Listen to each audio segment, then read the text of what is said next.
अपने भाई पाणिनि की तरह ही मैं भी संस्कृत का अध्ययन किया करता था और गणित में मेरी बचपन से ही रुचि थी। मैंने अपने सारे आविष्कारों का विस्तार से वर्णन अपनी पुस्तक छंद शास्त्र में किया है। संस्कृत के एक पद में लघु और गुरु के क्रम का निरीक्षण कर मैंने बाइनरी नंबर सिस्टम की खोज की, जिसे आज आप सब कंप्यूटर में इस्तेमाल करते हैं। प्रकृति का अध्ययन कर मैंने फिबोनाची सीरीज जैसी ही एक श्रृंखला का भी आविष्कार किया। मैंने ही बायनोमियल थ्योरम को भी खोजा। आज आप सब जिसे पास्कल्स ट्रायंगल के नाम से जानते हैं, उसको हजारों वर्ष पहले ही मैंने अपने पुस्तक में वर्णित कर दिया था। मैं यह सब इसीलिए कर पाया क्योंकि मेरे अंदर चीजों का निरीक्षण करने की चाह थी। मेरा यह मानना है कि प्रकृति की हर एक चीज किसी न किसी तरह गणित पर ही आधारित है। अतः यह कहना गलत नहीं होगा कि गणित साक्षात भगवान की ही भाषा है। धन्यवाद।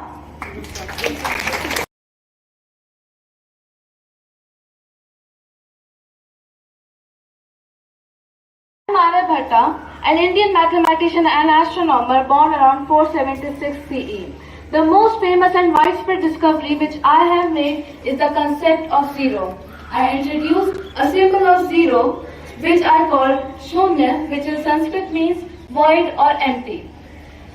By introducing zero as a numerical placeholder, I enable the development of the numerical place value system, which greatly enhance the efficiency of numerical representations and calculations. I am the author of several treatises on mathematics and astronomy, some of which are lost.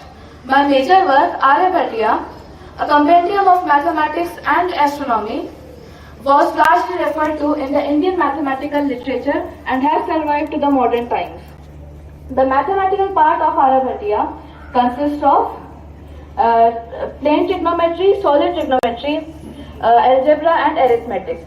The mathematical part also consists of continued fractions, quadratic equations and sum of power series. I worked on the approximation for the value of pi and came to the conclusion that pi is irrational. I gave a table of signs for calculating the approximate value of sine functions at intervals with an accuracy of 44 decimal places. I mentioned about the concept of sines in my book called Ardhijya, which can literally be translated into half chord. When my work was later translated into Latin in the 12th century, Ardhijya was converted into sinus, and hence comes the English word sine, which we use nowadays. Thank you.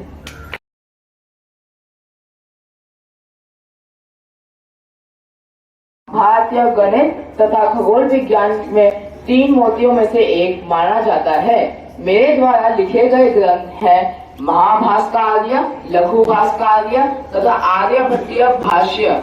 Aryabhata के द्वारा लिखी आर्यभट्टीय पर आर्यभट्टीय भाष्य मेरा विशेषण है। यह पुस्तक गणित तथा खगोल शास्त्री की पुस्तक सबसे प्रथम पुस्तक है जो संस्कृत गद्य में लिखी गई थी। मेरा गणित में प्रमुख योगदान है कि मैंने संख्याओं को व्यक्त करने के लिए सबसे पहले हिंदू दशमलव प्रणाली का उपयोग किया था।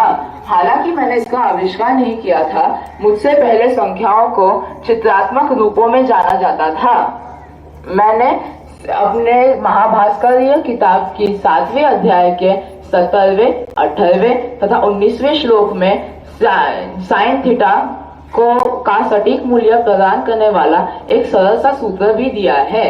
मैंने रैखिक समीकरणों अर्थात लीनियर इक्वेशंस का हल निकालने की विधि को विस्तार से उदाहरण सहित भी समझाया है, जो बाद में यूक्लिड ने भी सुझाई थी। मैंने चक्रीय चतुर्भुजों पर भी चर्चा की है। मैंने असमान चतुर्भुजों पर भी चर्चा की है जिनकी विपरीत भुजाओं में समांतर नहीं था। मैंने cubic equations, quadratic equations, Pell's equations, Wilson theorem आदि पर भी चर्चा की है। धन्यवाद।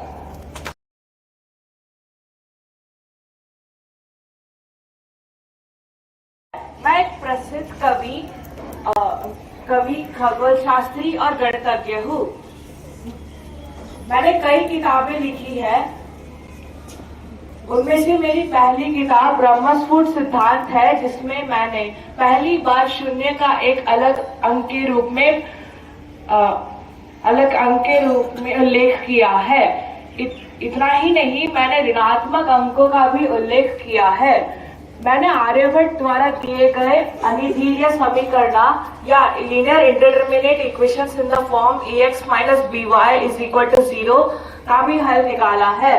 मेरे ब्रह्मस्फुट सिद्धांत में 24 अध्याय और 1008 श्लोक शामिल हैं, जो त्रिकोणमिति, बीजगणित, ज्यामिति और खगोल शास्त्र से जुड़े हुए हैं।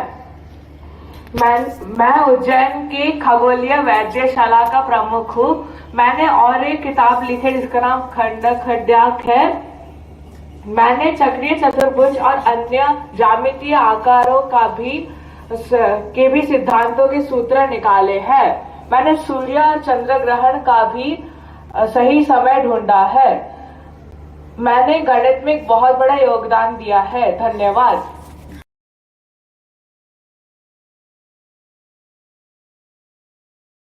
I'm a Digambara monk, a poet and a scholar, but most importantly, a noted mathematician. I give the derivation of the volume of a crystal by the sort of an infinite procedure. I work with the concept of Ardhachhed, the number of times a number can be divided by 2, equivalent to base 2 logarithms.